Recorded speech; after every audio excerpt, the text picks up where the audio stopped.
ॐ पार्थाय प्रतिबोधितां भगवता नारायणेन स्वयं व्यासेन ग्रथितां पुराणमुनिना मध्ये महाभारतम् अद्वैतामृतवर्षिणीं भगवतीम् अष्टादशाध्यायिनीम् अम्ब त्वामनुसन्दधामि भगवद्गीते भगवद्वेषिणी।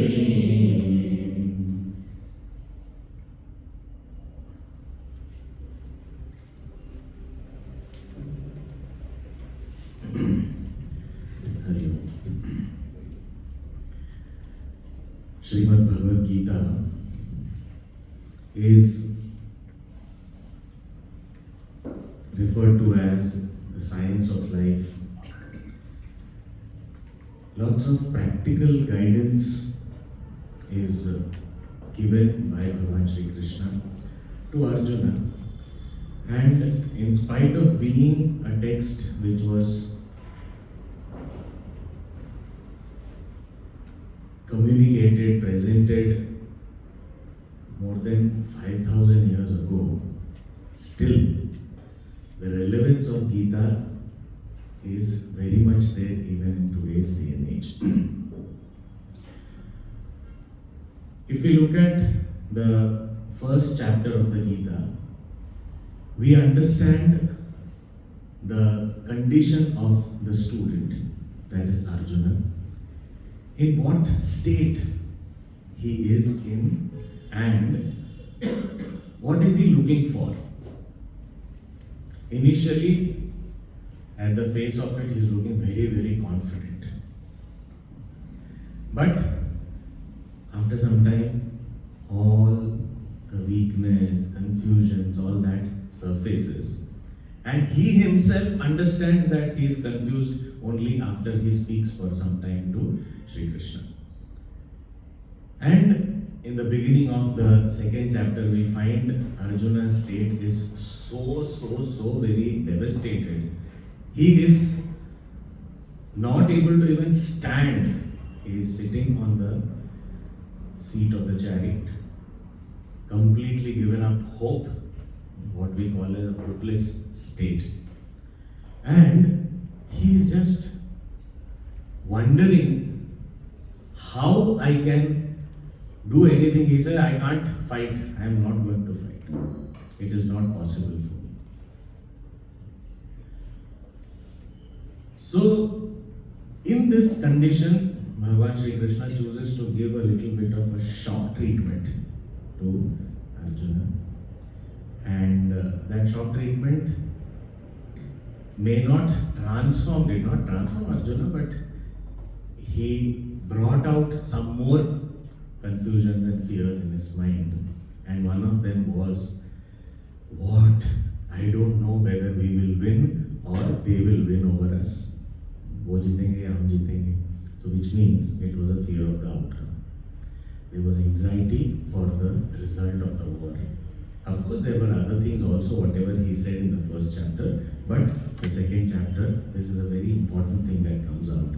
And also because of the result of this shock treatment was also that Arjuna surrendered. So to be able to bring out whatever really is bothering us and also surrendering at the feet of the Guru is very, very important, which is seen in the beginning of the second chapter, where Arjuna says, I am not even able to think, Bhagavan, you think, you decide, you tell me what is best. And now if we see this condition of being confident in the beginning and after some time looking at the situation, challenging circumstances and losing our confidence, getting confused about our own role, our own responsibilities, and bringing out these different types of fears of the outcome, all these things if we find, and at the end of it also demanding that please don't ask me to think, you decide whatever is there and tell me, ready-made instruction. Everything of this we can relate to. That is why Arjuna is the best representative of us. And if we can relate to whatever Arjuna has said or is going through, his state of mind, his confusions, his fears, then Bhagavad Gita will be useful to us. Otherwise, it will be a good read. It will be, oh, very nice, this text. And maybe some people can research on it, get a doctorate.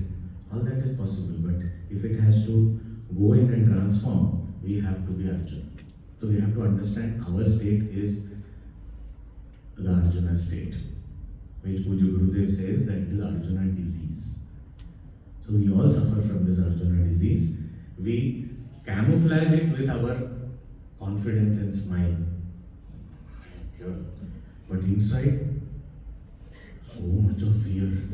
What will happen? But I won't say it outside. Let me see what is there in store for me. This is what we are. All of us are like this. And then when we are face to face, okay, now face the challenge. I don't think. And then justifying. You know what? Non-violence is the best policy. So what about all the violence you have committed so far? Even when we walk, we are committing violence. So then, I'm not saying I should walk. I'm very happy to not walk also. I'm happy to not get out of my bed also. I'm very happy. Justification. Why? I'm a follower of non-violence. So I'm not going to get out of my bed. Okay, then, so I want food, drinks, everything on my bed. So, but cooking food also is killing so many bacteria and that is also non-violence. So we have decided not to feed you. So that is our non-violence. So we also have this Arjuna disease and much more acute than what Arjuna is facing. Arjuna is just a representative, we are the real samples. And Shri Krishna in the second chapter elaborately takes Arjuna through this beautiful, what Puja Gurudev calls as the Krishna cure to the Arjuna disease. So for any Arjuna disease, Krishna cure is the only cure. Puja Guruji has written a small booklet, he has given a talk many years ago. He said, many problems, one solution. So what is that? In that, the crux of that whole theme of talk is that any problem, if we look at it, face it, deal with it at the same level of the problem, it cannot be solved. For example, if I am stuck in a traffic jam, sitting inside my car as a part of that traffic jam, I cannot release it, I cannot break it. I have to get out and go on a higher pedestal. That's what is a traffic cop has a higher pedestal. And then from there, I can see, I have a 360-degree view. I say where things are getting stuck, I have to stop these people, I have to let these people go, and then that's how I can manage it. So this is what is the principle for our lives also. Many problems occur at the world level, but I have to raise myself to a spiritual level and look at the problem from the spiritual perspective. That's where the solution lies. So Bhagavan Shri Krishna is also giving, this is the Krishna cure to the Arjuna disease. The disease may appear very, very worldly, not able to face challenges. So you have to have courage, you have to have confidence, you have to have concentration. And this is how Bhagavad Gita is dealt with these days, unfortunately. We don't understand the core of it. We say, oh, Bhagavad Gita and fear management. How Bhagavad Gita helps you manage your fears. Let us discuss. So only that part. And only at that level. So Bhagavad Gita is not just that. It is going to the core of the problem and removes the problem forever. Uproots it. That is why going to the spiritual standpoint and looking at the problem. So Bhagavan starts his discourse from the highest standpoint, slowly coming down to Arjuna's level, and at Arjuna's level, very, very worldly level. Bhagavan says, come, I will They talk to you at that level also. And what is that level? Log kya kahenge? What will people say? What will people think of you? No, that is very important for me. Otherwise, self and Brahman and all that doesn't matter. What God thinks about me is not important. People should not think bad about me. Okay. So if that works, okay, that is enough. Now you are ready to get out of it? Yes, I want to get out of it. Now I tell you what should be done. So there, in the second chapter, Bhagavan talks first about the highest knowledge. Then he feels that Arjuna is not really ready for it now, not prepared. So he says, okay, I will talk to you about the secret of action. So very briefly he indicates, he does a lot of publicity in the second chapter, that this is the secret of action, which is called as karma yoga, and you do this and you will be free, and this, and so many things he says. You don't have to bother about the do's and don'ts, you don't have to bother about too many rules and all. It is very easy, very easy, very easy. Okay, so what is it? So in one verse, Bhagavan sums it up, which is very, very popular. We all know, Dharmanyevadikaraste ma phaleshu kadachana ma karma phalaheturbhuh te sangostu karmani. So in that one verse, he has summed it up that this is the secret of action. Okay. Now, after this, he says, okay, if I perform action like this as karma yoga, then what will happen? So what is karma yoga? So in the second chapter, it is clearly explained that we perform what, how is the main thing. So what do we perform? We perform our duties. So that is one. Second, how do we perform? As dedication or worship of the Lord. Dedicated to something higher. Puja Gurudev says a higher altar. Should not be selfish. Should not be for my own gains. Should be something for the society, for the country, for the Lord, for Guru. Something higher that inspires us. So that altar of dedication is important, and automatically when we receive the results, what happens is we receive it as a prasad, as a gift from the Lord. So this way, this is called karma yoga. What is it? Kartavya karma, duties, performed in the spirit of Ishvara Arpana Buddhi, and the results accepted as prasada buddhi. So this is what Kartavya karma plus Ishvara Arpana Buddhi plus prasada buddhi is equal to karma yoga. This was already explained in the second chapter briefly. After that, Bhagavan said, once somebody keeps performing action like this, he becomes very dexterous, he becomes equanimous and all, slowly, he transcends this realm of action. He becomes a realized master. Okay. Then Arjuna was so intrigued.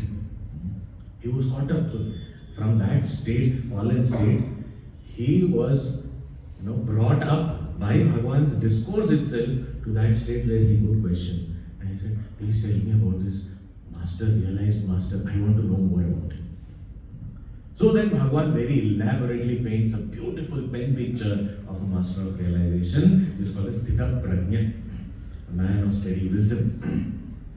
And after that, he says, this is the highest gain of human life. He extols, praises that whole knowledge. And with that, the second chapter ends. Now, the question that comes to Arjuna's mind, and it may come to our mind also. If we listen to the second chapter like Arjuna did, then it will come to our mind also. What is the question? Bhagavan, you told me I should perform action. Yes. But you praised knowledge. Yes. And you said that the man of knowledge need not perform any action, doesn't have any duty. Yes. So which means, if I gain knowledge, I don't have to do anything. I said, no. Yes. So then why are you asking me to act? Give me knowledge. This is the general question. We all have this question. Okay, so we will see. This is the first two verses of the third chapter. Arjuna is asking his question. So we will read those two verses. Please repeat. Om Shri Paramatmane Namaha. Om Shri Paramatmane तृतीयोऽध्यायः Arjun उवाच जायसी चेत् कर्मणस्ते मता बुद्धिर्जनार्दन तत्किं कर्मणि घोरे मां नियोजयसि केशव व्यामिश्रेणेव वाक्येन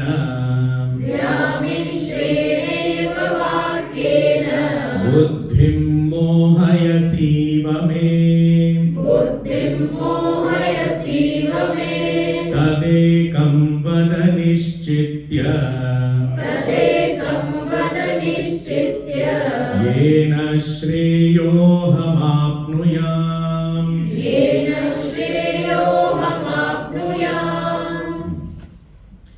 He says, Hey Janardana, O Lord, here Lord we are saying, Arjuna still doesn't have that feeling of Lord. That will come later, after 11th chapter it will come. But now we are saying Lord because for us He is Lord. When we come into Arjuna's state of mind, we will forget that Lord also. That is different, like Arjuna also. So here, O Lord, means O Janardana, O Krishna, Te Mata, according to you, in your opinion, based on what you said, no? Last chapter only. So when Bhagavan was talking to Arjuna, he was not talking chapter by chapter, okay? Arjuna, second chapter over. Now you can ask question. So Bhagavan was not talking chapter by chapter. Bhagavan was continuously speaking. Arjuna said, 1 minute, I have a question. And he is asking, okay? For us, Bhagavan Vedavyasji later on wrote it in poetry form.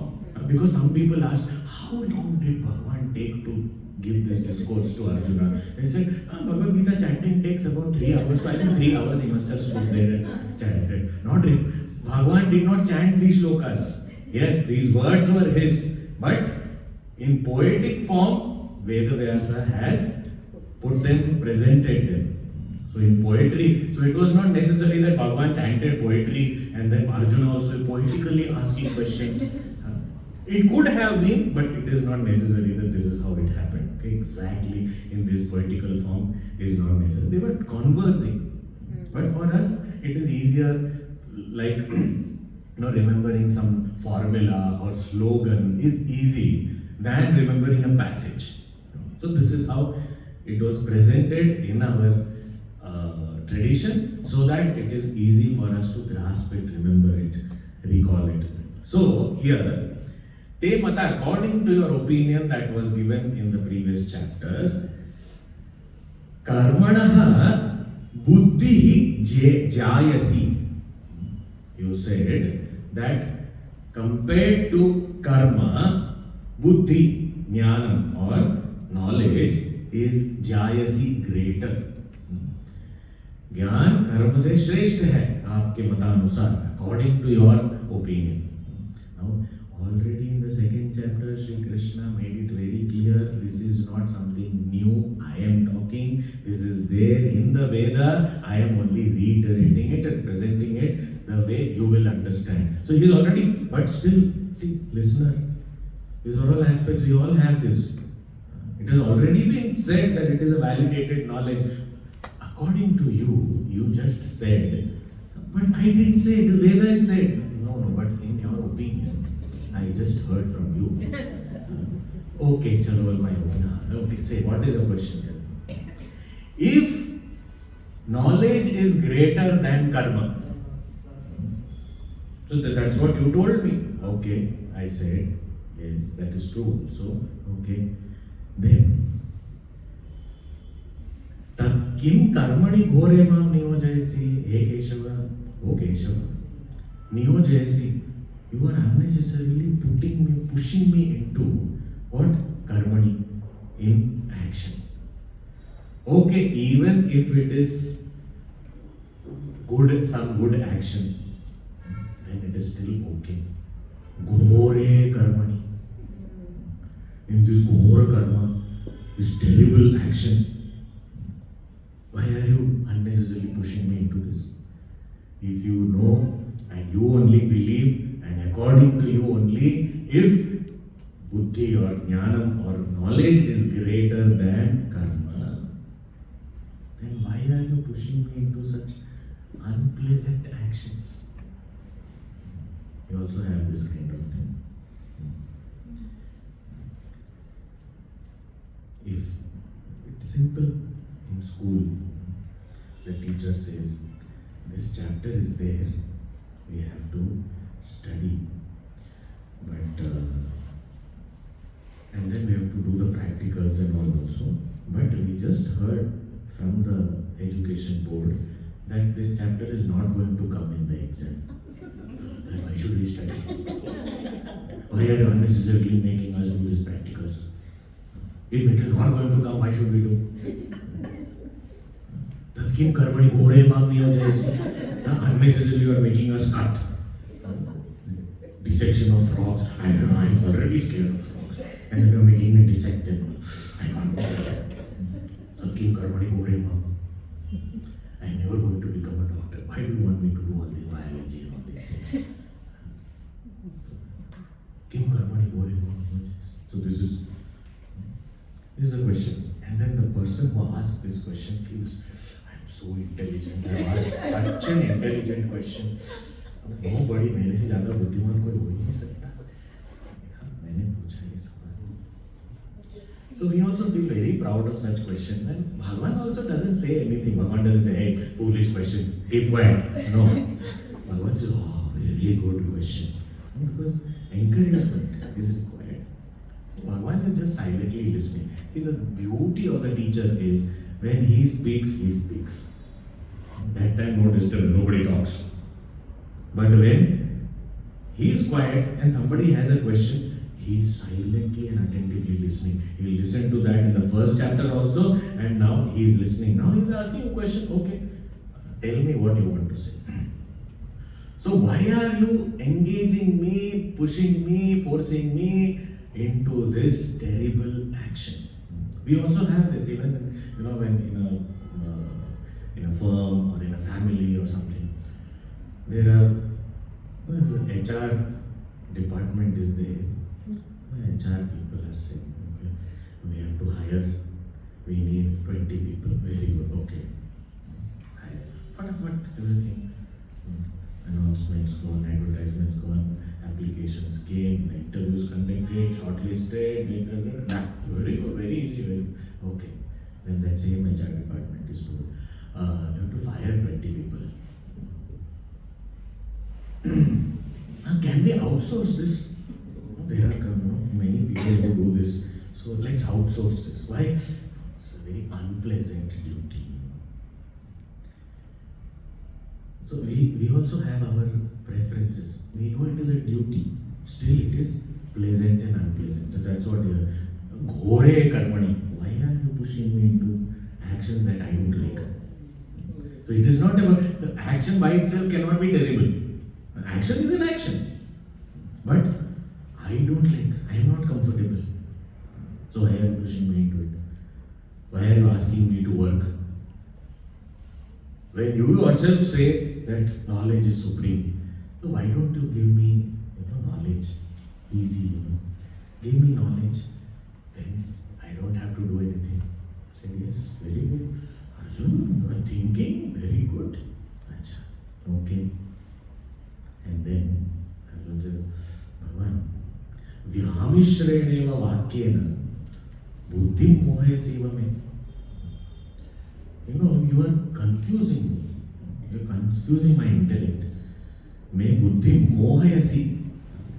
Eva means as though you are confusing me. Kind of, you are saying this is also good, that is also good. What is this? I told you in the beginning itself. You decide what is good and tell me. There Puja Gurudev very beautifully said, he is an army officer. An army officer understands the language of commands. Red, forward, march. Red, stop. Attention. Very easy. But you say, there are landmines all over. If you feel like, you go ahead. Otherwise, you decide what you want to do. But you can't come back to the camp. You have to go there only. But you see how you want to go. The army people will be like, bolo na, kya karna hai? Jao ke nahi jao? Tell me clearly, why are you unnecessarily confusing me? This is what is Arjuna's life. You are saying this is also good. We sometimes go, this is very typical of our, so many times we go for advice. It could be parents or any elders or teachers or even our friends also, our siblings also. Very often we go, I am thinking, should I go for that satsang at 4 o'clock or should I stay at home and do japa? I am thinking, what should I do?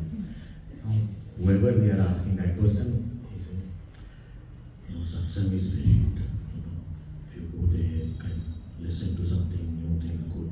But japa also is very good, sadhana, you just chant the name of the Lord. It is so good, So, but satsang, you just sit there, that environment, it is so good, but japa, your mind will be purified. Okay, I have answered your question. What answered my question? You have confused me, you have praised both the things. What have you answered? No, this is what Arjuna is in that state. We used to, in our childhood, we used to go out during the period, sometimes you go for water, for washroom and all, and you will come back. We used to say, can I come in? So other teachers would let us in. But if it is English period, the English teacher will not let us in. Say, can I come in? How do I know? Whether you can or not. Because you came walking from there to here, so maybe you can. I think you can, So I don't know, that depends on you. So we get confused. And small school children. What do you want to say? Don't confuse me like that. So then you should say, may. Can talks about your ability. May talks about my giving permission. Okay. May I come in? Come. Only happens in English class, no other class. Okay. So such kind of confusions, somebody is asking, and sometimes we ask a question and the answer is more confusing. I said earlier I was more clear about this matter. After listening to him, more confounded. What have you said? All your statements are all mixed up. You are saying this is also good, that is also good actually. And if you want to do this, it will be very good. But do that will be even better. But then this is also very, very good. Also, knowledge is the highest, but action is very important. You have to do action and not just karma. You have to do karma yoga, but the result of karma yoga is knowledge, and after knowledge you don't have to do anything at all, but you have to do action. This is exactly how Arjuna heard the second chapter. Very attentively, but he said, there you said this. Then you said this, then you praised this. So, if you feel that knowledge is superior to karma, why are you engaging me into this? And with these mixed up statements, you are confusing me. Buddhi mohaya siva me, as though confusing me. See, Arjuna also had a lot of faith in Krishna. That is why he surrendered. So he said, I know your objective will not be to confuse me. So therefore, buddhi mohaya siva me. That Iva is important because he is saying, as though you are confusing me. I know you are not trying to confuse me, but as though you are confusing me, you are saying this, Bhagwan, Yamishreneva Vakyena Buddhi Mohe Siva me. So therefore, I have a request. What is the request? Tad ekam vada nishchitya. Can you decide and choose one of them? And just you decide and tell me. But what is the condition? What is my requirement? Yena Shreya Aham Apnoya. So that it will be my well-being. I attain my own well-being. Shreya means goodness, well-being. So tell me, you choose one of these two and tell me what is the best for me. The same question only the same request only he also made in the second chapter, beginning of the second chapter, when he said that you please get Shreyasya Nishchitam Bruhitan me Shishyasteham Shadimam. You decide and tell me what is best for me. And here he is saying, now don't give me these two choices and all. Don't tell me this is better, that is better and all. You tell me what is best for me. So what is the question? See, Arjuna's state of mind, we have to understand behind, at the back of his mind, this thing of not wanting to fight the war is there. It has not totally gone. That is why when he even surrenders, after that he says, I am ready to listen to you, but I am not yet ready to fight the war. So if you tell me you fight, that will not be sufficient, because I am not in a condition to fight. I may not be able to listen to you. So I may not be able to obey you, but I can listen to you. Whatever you are saying, I can learn something. I can try to understand something, but not yet ready to live it, implement it. Not yet. I don't find myself capable right now to live by whatever you say, but I can listen to it. And that's a good beginning for us also. As surrender, we may not be able to surrender to get transformed and live according to teachings of the scriptures. But first step is, are we open to listen without any prejudices in mind, without constantly, negating, refuting whatever is being said. How can this be? This is not logical. I don't think this is possible. I don't think this is right. Without doing that, can we with an open mind listen to the scriptures? That is the first step that Arjuna teaches us to do.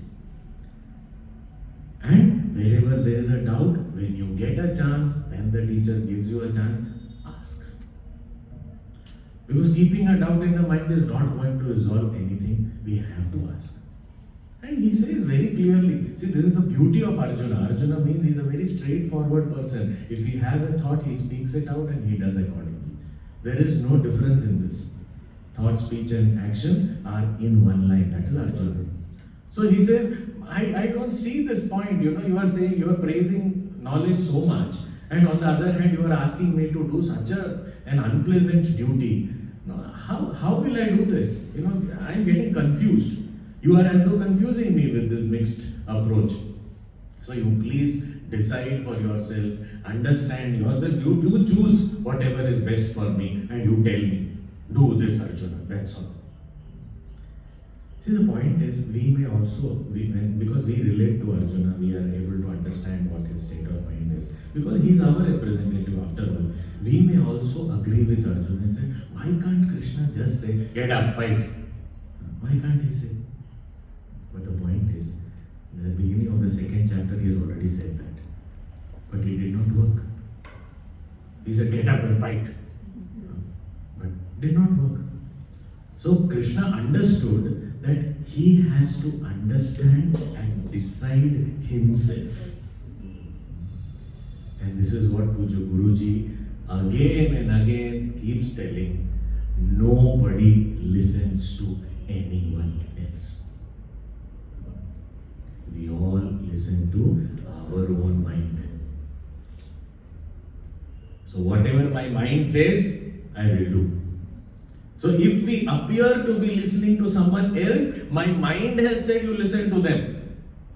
You obey them, therefore I will do. But my mind says, no, enough. How much will you obey? Don't obey now anymore. Oh, it's gone. I listen to my mind only. All of us listen to our own minds. So Bhagavan Shri Krishna knows this very well. And he's saying that if I decide for him, although he's saying you decide. But if I decide for him, he is not going to be able to obey. Even if he obeys, he will never own up his life. He will never take up his own responsibility. Many people used to go to Gurudev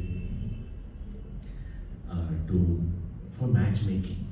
So, Gurudev, you travel all around the world. So I have a daughter. You know my daughter. So in your travels, can you find someone? Gurudev says, is this no? I am traveling for this or what? But there were people, all kinds of people, and they used to give all kinds of requests to Gurudev.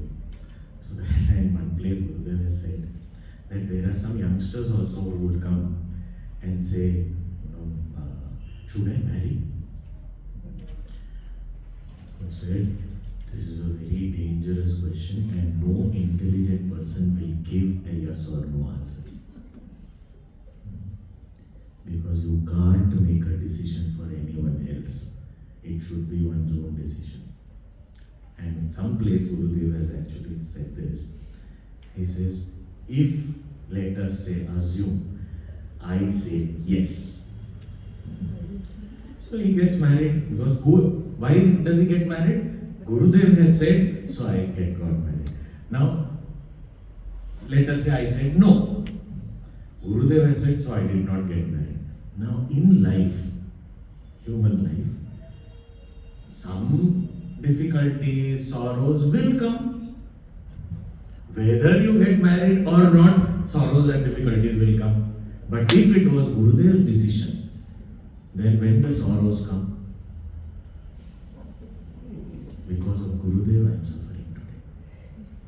He told me, therefore I got married. And because of that only I am suffering. I have blamed it. Now because of this blaming, Gurudev is not going to be affected by any way. But he does not take responsibility of his own life.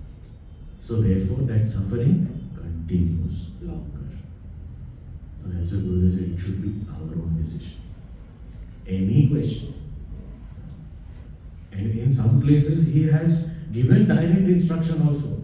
Do this. He said to the extent that all your business you give away to your brother. He has told to people. And people with full faith have done that also.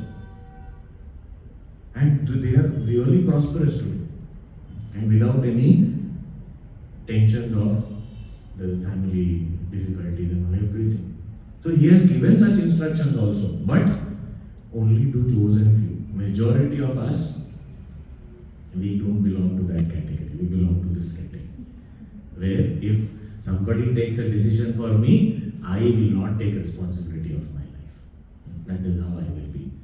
I say, oh, because of that only now I am suffering. Because of that decision which I did not make, somebody else made, for that I am suffering. I start blaming. What is the point then? So we all want that. We demand also. You tell me what is good, I will do. Because we are sometimes physically we are not lazy, but intellectually we are very, very lazy. So if we say, think, that I can't. So tell me, तुलसी में पानी चढ़ाना चाहिए या पहले दिया जलाना चाहिए? पहले बता दो आप मुझे, बस उतना बता दो बहुत हो गई. शिवलिंग पे मूंग का दाल डालना चाहिए कि उड़द का दाल डालना चाहिए, वो बता दो. दाल डाल के हम इतना डाल देंगे कि सब गंदा कर देंगे. वो सब हम रेडी हैं, बट अब कौन सी दाल है वो चूज करके दे दो. And if we say you offer your feeling of devotion and surrender to Shiva, दिमाग लगाने को, काम करने को, क्या डालना? पानी डाल, दूध डाल, whatever you tell me, I will do that. And some people bring that pouch of dahi, they will bring, and they will come to the temple only and get something to cut it. And then suddenly their phone rings.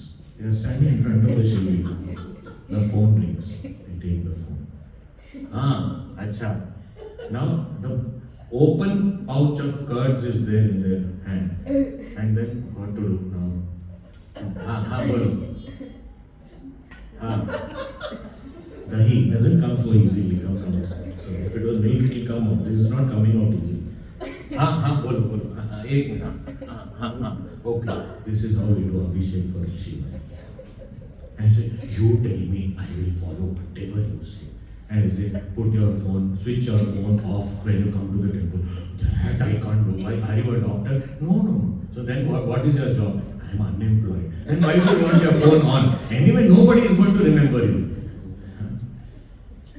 For 20 minutes in the temple, can we not turn off the phone? Or don't ask me to do all those things. You tell me, okay, आप चढ़ाओ उस पे.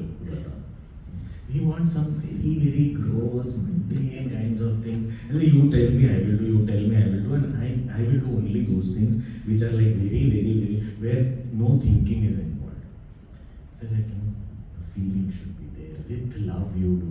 Bhagavad Gita also has said, whatever is offered with love, I accept. It need not be, big things. It's just general small things, but you offer it with love. Love is most important. But that investment of love, we are not available. Same way thinking, we are not available for thinking. How to get out of this sorrowful situation, or how to get out of this challenging situation. So think about it. That I can't do.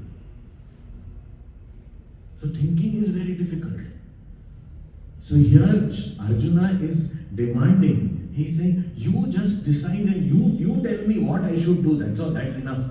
I don't want to think and all. You don't ask me to evaluate and all those things.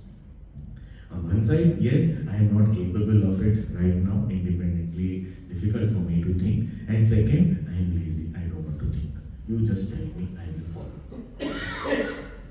But the beauty of our scriptures and of our gurus is that they will give us such direct instructions only when we are ready to do this. And whether we are ready or not, we don't know. They know. Otherwise, our scriptures are replete with so many such instructions. How many do we follow? We don't even understand that this is an instruction for me. So, we get instructions only when the Guru or even the scriptures are sure that we will be able to obey. Otherwise, there will be you decide, you think about it, you evaluate these two. I will tell you the pros and cons of both. And then you evaluate and you decide. So this is what we need to learn. That is why Puja Guruji always says that Bhagavad Gita and all the scriptures teach us how to think. The how part is most important. Because what to think, yes, it is giving us matter to think. But how to think? How to understand these are the various aspects, these are the various options at this time, and how do I evaluate the plus minus of all these things, and finally arrive at a particular decision. And it has to be my decision, I own it up. It is not somebody has said, therefore I am doing it. If that kind of surrender and faith comes, that's a different thing. But majority of us, we want. So we are given only a lot of information about different things, and then we decide the course of action and we own it up. We take charge of our life. Because nobody else can live our life. Krishna cannot live Arjuna's life, even if he wishes to. No, he was Lord, he was Bhagwan. Bhagwan can do whatever he wants to do. Yes, Bhagwan can do whatever he wants to do, but did he? He did not change the situation. He did not make it easy for Arjuna. He gave all the information required. He made Arjuna understand, gave all the concepts of spiritual thinking, and then Arjuna himself thought over it and decided and presented his decision. This is what, in any conversation, even in our homes, in our families, we need to bring this Krishna-Arjuna Samvad in our daily life. This is how conversation happens. And there will always be demand that you tell me. You just tell. So sometimes you may have to say, but also that taking charge is important. Sometimes we say that we have to do this. tomorrow we are going to do a puja. All of you should come. So you never asked us. We are all busy, we have our own plans. How can you plan something like that? Okay, should we do a puja tomorrow? Yeah, it can be done, but then, will people come? And then if it is too cold, then what will we do? And if people don't come, then what will we do? And then, but we should do, I think, we do, that is good. But then, we can do it maybe over a weekend. Weekend will be better, I think. But then weekend, there are other programs. Let's do it tomorrow only, I think. Don't confuse me. Tell me one thing. That will never come. And whoever chooses owns it. So it has to be my decision. It is very important. Otherwise we say, you tell, you do something. You tell me what I should do. That demand, see, and this is all, Puja Gurudev says, this conversation between Krishna and Arjuna is not outside. It ultimately has to happen within. And it happens. He says, Gurudev says, a faithful, pure mind is Arjuna. And intellect with the knowledge of the scriptures, subtle thinking intellect is Shri Krishna. And this conversation between Krishna and Arjuna has to happen within us. So the mind will demand, you tell me what I should do. But does the mind listen to the intellect? Rarely. So it is difficult. But if the mind chooses to do something, it will stand for it. It will take responsibility. It will say, this is mine and I shall make it happen. But if I don't own it up, if it is enforced, then that enforced decisions don't last long. That is why New Year resolutions, it lasts only for the first week of January. Why? Because New Year intellect says, this year has to be different. Mind, don't be lazy. Okay, yes, okay. Get up early in the morning. Yes, I will get up early. Okay. Then go to the gym. Yes, of course. Today only I will pay for the whole year. Gyms actually first week of January they run for the whole year. And they overbook themselves because they know 1 week only they have to manage. After that, they can have more batches also because after that nobody comes. So 1 week people.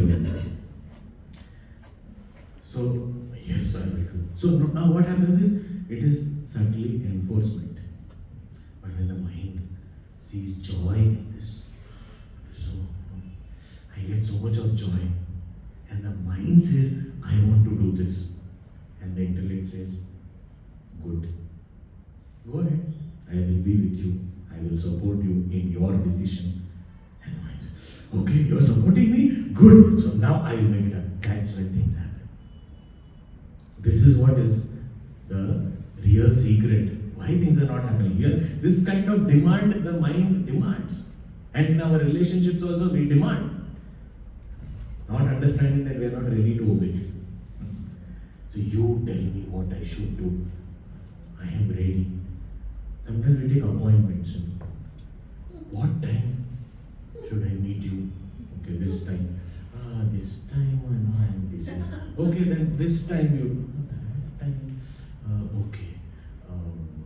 But okay, I will let you know. Okay, let you know. Then after that, we have to follow. What happened? What happened? Oh yeah, I had told you. Oh, sorry. Okay, now next week we will. Okay, next week. Okay. So now it is like an enforcement. So it is subtle thing.